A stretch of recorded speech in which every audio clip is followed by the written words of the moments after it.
İlk kıblemiz, ikinci mescidimiz ve üçüncü haremimiz olan Mescid-i Aksa'ya sahip çıkmaya davet ediyoruz.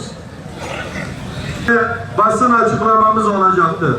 Tüm Müslümanları alana davet ediyoruz. Günü vesilesiyle basın açıklamamız olacaktır. Tüm Müslümanlar...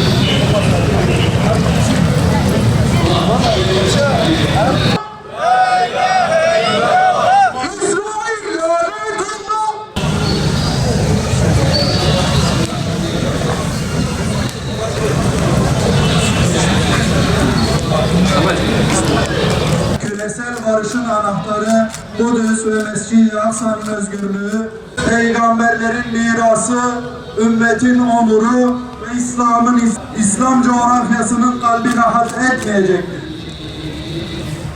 Bugün burada sadece bir bölgenin değil, tüm insanlığın vicdan durağı olan Kudüs, Mescid-i Aksa ve Gazze'de yaşanan soykırıma dur demek, bu beldeleri elde etme adına Siyonist yayılmacılığın küresel barışı nasıl bir uçuruma sürüklediğine dikkat çekmek ve İslam coğrafyasının dört bir yanında yakılan fitne ateşine karşı vahdeti haykırmak için toplanmış bulunmaktayız. Kudüs, yalnızca Filistin halkının değil, bütün Müslümanların ve bütün insanlığın ortak mirasıdır. Mescid-i Aksa ise Müslümanların ilk kıblesi ve mukaddes mabetlerden biridir. Ancak bugün Kudüs, Mescid-i Aksa ve Gazze, Siyonist işgal rejiminin sistematik saldırıları ve yayılmacı politikaları altında ağır bir kuşatma yaşamaktadır. İsrail'in Gazze'de başlattığı ve bugün Lübnan'a, Suriye'ye, Yemen'e ve İran'a yaydığı çatışma süreci asla bir güvenlik meselesi değildir. Bu, arz-ı mevut hezeyanıyla bölge ülkelerini zayıflatma, parçalama ve köleleştirme operasyonudur. Siyonist akıl kendi güvenliğini komşu ülkelerin yıkımında aramakta. Attığı her adımda dünya barışının altına dinamit düşemektedir. Bu saldırganlık İsrail'in güvenliği bahanesi altında bütün bölgeyi dizayn etmeyi hedefleyen emperyal bir projeye dönüşmüş ve dünya barışını doğrudan tehdit eden bir boyuta ulaşmıştır. Şurası açıktır ki mesele sadece Filistin meselesi değildir. Asıl mesele İslam coğrafyasının tüm direniş hatlarını kırmayı hedeflemektedir. Bugün Orta Doğu, modern dünyanın gözleri önünde sistematik bir yok etme operasyonuna sahne olmaktadır. Sadece sınırların değil, vicdanlarının da tarumar edildiği bu süreçte Gazze ve Kudüs'e sahip olma adına Lübnan, Suriye, Yemen ve İran küresel şer odaklarının hedef tahtasına oturtulmuştur. Müslümanların ilk kıblesi Kudüs, Siyonist işgalin pençesinde kimliksizleştirilmeye çalışılırken İsrail'in başlattığı saldırılarla Gazze tarihin en büyük toplu mezarlığına dönüştürülmüştür. Bu sadece bir toprak kavgası değil, bir inancın ve halkın kökünü kazıma girişimidir. Gazze'de taş üstünde taş bırakmayan, Kudüs'ün mahremiyetini çiğneyen, bu terör mekanizmasının lokomotifi olan Amerika ve İsrail, bu ikilisinin bölgedeki yayılmacı emelleri, bölgedeki kaosun ana kaynağıdır. Suriye'de yıllardır süren ve milyonlarca insanı yerinde eden savaş, emperyalist güçlerin bölgeyi parçalama planlarının bir parçasıdır. Lübnan ise İsrail'in pervasız hava saldırıları ve ekonomik ambargolarla dize getirilmeye çalışılmakta, bir halkın geleceği sistematik olarak çalınmaktadır. Yemen, Amerika destekli operasyonlar ve bitmek bilmeyen ambargolar nedeniyle yüzyılın en büyük insani dramını yaşamaktadır. Çocukların açlıktan öldüğü, salgın hastalıkların pençesinde kıvranan bir halk, küresel güçlerin bölgedeki hakimiyet savaşlarına kurban edilmektedir. Emperyalist güçler ve onların bölgedeki karakolu olan İsrail, bugün İran'ı doğrudan hedef alarak bölgesel bir savaşı tetiklemekten, bölgeyi topyekün bir yangına çevirmekten çekinmemektedir.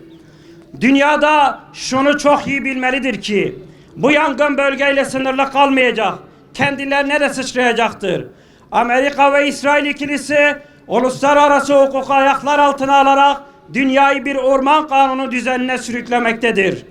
Birleşmiş Milletler kararlarını hiçe sayan, okulları, hastaneleri ve mülteci kamplarını vuran bu saldırganlık küresel enerji hatlarını tehdit etmekte, dünya ekonomisini telafisi güç krizlere sürüklemekte, 3. Dünya Savaşı riskini her geçen gün daha gerçekçi bir tehdit haline getirmektedir. Ancak bu saldırganlığın arkasında yalnızca İsrail ve Amerika yoktur. İngiltere de vardır. Özellikle Amerika ve İngiltere'nin siyasi, diplomatik, lojistik ve askeri desteğiyle yürütülen bu süreç Filistin'deki zulmün sürmesine zemin hazırlamaktadır. Tarih bize bir kez daha göstermiştir ki küfür tek bir millettir. Bu şer ittifakının içinde Amerika ön plana çıksa da İsrail'in arkasındaki en büyük destekçilerinden biri de tarih sahnesindeki fitneci rolünü yeniden üstlenmiş olan İngiltere'dir. Sömürgeci geçmişiyle maruf olan İngiltere bugün maskesini tamamen düşürmüştür. Sadece İsrail'e diplomatik destek vermekle kalmamış, İran'a yönelik saldırılarda askeri üslerini açarak ve istihbarat desteğini sağlayarak doğrudan taraf olan İngiltere bu zulmün ortağı ve bölgedeki kanın asil sorumlularındandır. Dün Filistin'i Siyonistlere teslim eden Balfour Deklarasyonu mimarı olan bu kirli zihniyet bugün de Gazze'de ve bölgede dökülen her damla kanda pay sahibidir. Zulmün karşısında sessiz kalmak, zalimin safında yer almaktır. Tüm bu saldırılar göstermektedir ki zulmün rengi, dili ve sınırı yoktur. Batılı güçler ve Siyonist akıl İslam coğrafyasını zayıflatmak için tek bir vücut gibi hareket etmektedir. Emperyalist güçler kendi aralarındaki ihtilafları bir kenara bırakıp İslam coğrafyasına karşı birleşmişken bugün Müslümanlara düşen kendi aralarındaki ihtilafları bir kenara bırakmaları, ümmet bilincini yeniden güçlendirmeleri, mazlumların yanında güçlü bir duruş sergilemeleri, vahdet içinde hareket etmeleri ve bu küresel kuşatmaya karşı sarsılmaz bir kale inşa etmektir. Gazze'de dökülen kan ile Yemen'de açlıkta can veren çocuğun feryadı birdir. Gazze'nin okullarında bombalanan çocuklarla Tahran'ın okullarında bombalanan kız çocukları birdir. Dünya Kudüs Günü vesilesiyle burada tüm İslam alemine sesleniyoruz. Zulme sessiz kalmayın. İşgale karşı sesinizi yükseltin. Mazlumların yanında durun. Bunun için vahdet şarttır. Mezhebi ve siyasi ayrılıklar Siyonist kurşunlarından daha yıkıcıdır. Tek yürek ve tek birlik olma vaktidir. Gazze'den Lübnan'a, Yemen'den İran'a kadar saldırıları altındaki tüm mazlum haklarla tam bir dayanışma içinde olunmalıdır. Siyonizme ve onun en büyük destekçileri olan ABD ve İsrail ve İngiltere'ye yönelik etkili sürdürülebilir bir ekonomik boykot uygulanmalıdır. Aksa bir onur meselesidir. Kudüs'ü savunmak sadece Filistinlilerin değil, La ilahe illallah diyen her ferdin boynunun borcudur. Şu bilinmelidir ki Kudüs ve Aksa özgürleşmeden ne bölgeye ne de dünyaya huzur gelmeyecektir. Çünkü bugün Kudüs'te ve Mescid-i Aksa'da süren işgal ve baskı politikaları Orta Doğu'da kalıcı istikrarsızlığa neden olmakta, bölgesel çatışmaları derinleştirmekte, uluslararası gerilimleri artırmakta ve dünya barışını tehdit eden krizleri büyütmektedir. Gazze'de yaşanan insanlık dramı, Mescid-i Aksa'ya yönelik baskınlar, Kudüs'te yürütülen demografik ve siyasi değişim politikaları yalnızca Filistin halkının değil, bütün dünyanın vicdanını yaralamaktadır. Bu nedenle bugün çok açık bir gerçek vardır. Kudüs'te adalet sağlanmadan dünya barışının kalıcı olması mümkün değildir. Mescid-i Aksa'nın özgür olmadığı, Filistin halkının kendi topraklarında özgürce yaşayamadığı, işgal ve zulmün devam ettiği bir dünyada gerçek ve kalıcı bir barıştan söz etmek mümkün değildir. İşte bu nedenle bugün burada bir kez daha ilan ediyoruz. Kudüs'ün özgürlüğü yalnızca Filistin'in meselesi değil, insanlığın ortak barış meselesidir. Mescid-i Aksa'nın özgürlüğü yalnızca Müslümanların meselesi değil, insanlık onurunun ve uluslararası adaletin meselesidir. Bizler inanıyoruz ki Kudüs'te zulüm bittiğinde, Mescid-i Aksa özgürlüğüne kavuştuğunda Filistin halkı kendi topraklarında özgürce yaşayabildiğinde yalnızca Orta Doğu değil, dünya genelinde barışın önü açılacaktır. Bu nedenle Dünya Kudüs vesilesiyle çağrımız şudur: Kudüs özgür olmalıdır.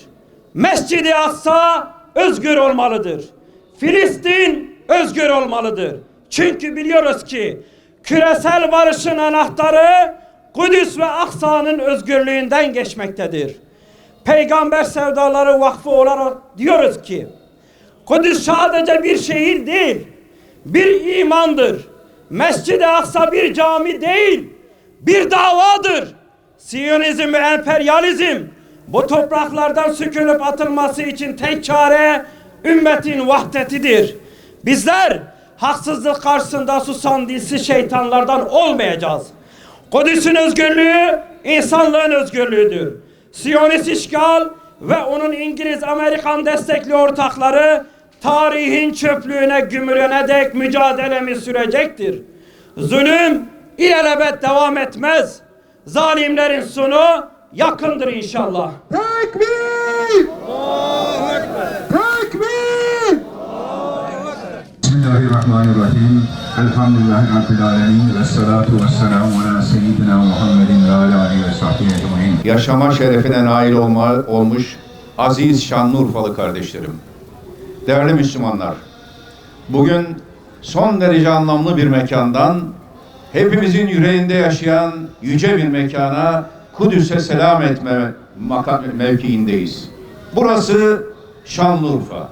Burası Nemrud'a karşı Hazreti İbrahim'in, şirke karşı tevhidin yükseldiği diyar. Ve evet, tevhidin merkezi, tevhidin kalesi Şanlıurfa'dan Miracın makamı Mescid-i Aksa'ya ve tevhidin asırlarca süren şehri Kudüs'e, Kudüs-ü Şerif'e selamlar olsun. Ve Hazreti İbrahim'in şehri işgal altındaki Halil-i Rahman'a selam olsun. Değerli kardeşlerim, bu anlamlı mekanda, bu anlamlı gündeyiz, Kudüs gününde. Şimdi hepimizin tek bir yürekle Kudüs'ü savunan Filistinli kardeşlerimize, Gazze'de şehit kalan yetimlere ve son günlerde İran'da ve birçok kardeşlerimize bir borcumuz var. Buradan, Şanlıurfa'dan sesleniyoruz. İsmail Haniye'ye, Yahya Sinvar'a, Ahmet Yasin'e, İzzettin Kassam'a ve Şucaiye Tepesi'nde şehit düşmüş, Gazze'yi ve Kudüs'ü savunmak için şehit düşmüş son Osmanlı neferlerine, şehitlerinin manevi huzurunda onlara selam ediyoruz. Bütün dünya karşımıza dikilse, zalim Netanyahu ve onun işbirlikçisi Trump gemileriyle, uçaklarıyla, füzeleriyle gelse de Gazze'nin kahramanları, Kudüs'ün kahramanları nasıl direnmişse Şanlıurfa'nın kahramanları da öylece direnmeye hazırdır. Allah Mescid-i Aksa'mızı bu kurtarsın. Allah Kudüs-ü Şerif'i, Miraç makamını bu esaretten, bu zulümden kurtarsın. Allah Celle Celaluhu Hazreti İbrahim'in şehri Şanlıurfa'yı nasıl Fransız emperyalistlerinden kurtarmışsa Halilur Rahman, Filistin'deki Halilur Rahman'ı da kurtarmayı bize nasip eylesin. Değerli kardeşlerim, Peygamber Sevdalıları Teşkilatımıza, gönüllülerimize, her birinize teşekkür ediyorum. Böyle bir dönemde bizim de Şanlıurfa'da olmamız dolayısıyla güzel bir tevafuk oldu. Allah Hazreti Peygamber Aleyhisselatü Vesselam'ın aşkı, muhabbetiyle ayağa kalkanları muzaffer eylesin. Rabbim Hazreti Peygamber Aleyhisselatü Vesselam'ın tevhidi için, ahlakı için, onun mesajı, onun insanlığa evrensel muhabbeti için ayağa kalkanları muzaffer eylesin. Allah Hazreti Peygamber Aleyhisselatü Vesselam'ı andığında yüreği titreyenleri, onun uğrunda şehit olmaya hazır olanları bu dünyada aziz eylesin, ahirette uhrevi makamda da aziz eylesin. Tekrar kardeşlerimize bu güzel buluşma için teşekkür ediyorum. Bunu organize eden, bütün bu faaliyetleri Türkiye satında organize eden peygamber sevdalılarına selam ediyorum. Onların başarıları için niyazda bulunuyorum. Allah razı olsun. Ramazanımız mübarek olsun. Yaklaşan Leyle-i Kadirimiz mübarek olsun. Yaklaşan bayramımız mübarek olsun. Ve inşallah gelecek sene mübarek Ramazan'ı, mübarek Leyle-i Kadri ve mübarek bayramı Filistin'in hür olduğu, Kudüs-ü Şerif'te ezan-ı Muhammedi'nin bütün dünyaya yayıldığı ve bütün İslam bölgelerinin zalim ve soykırımcı Netanyahu'ya ve onun işbirlikçilerine karşı muzaffer olduğu bir bayramı bize nasip eylesin. Allah'a emanet olun. Allah razı olsun. Bismillahirrahmanirrahim. Elhamdülillahi Rabbil alemin. Ve salatu ve selamu ala Resulina Muhammedin ve ala alihi ve sahbihi ecmain. Ey alemlerin Rabbi, ey göklerin ve yerin sahibi, mazlumların sığınağı yüce Allah'ım. Sen ki adaleti emreden, zulmü haram kılansın. Bugün kalplerimizi ve ellerimizi insanlığın vicdan durağı, ilk kıblemiz Kudüs ve Mescid-i Aksa için sana açtık. Gazze'den yükselen feryatları, açlıktan bitap düşen yavruların ahını ve Siyonist kuşatma altında inleyen mazlumların duasını katına ulaştır ya Rabbi. Allah'ım, ilk kıblemiz Mescid-i Aksa'yı Siyonist işgalin kirli postalarından temizle. Kudüs'ü aslına rücu ettirip yeniden barışın, adaletin ve İslam'ın şehri eyle. Gazze'de taş üstünde taş bırakmayan, bebekleri uykusunda vuran o katil sürüsünü kahru perişan eyle. Ya Kahhar, Ya Muntakim, İslam coğrafyasını kan gölüne çeviren, arz-ı mev'ud hezeyanıyla bölgeye ateşe veren şer ittifaklarını Kahhar isminle kahru perişan eyle.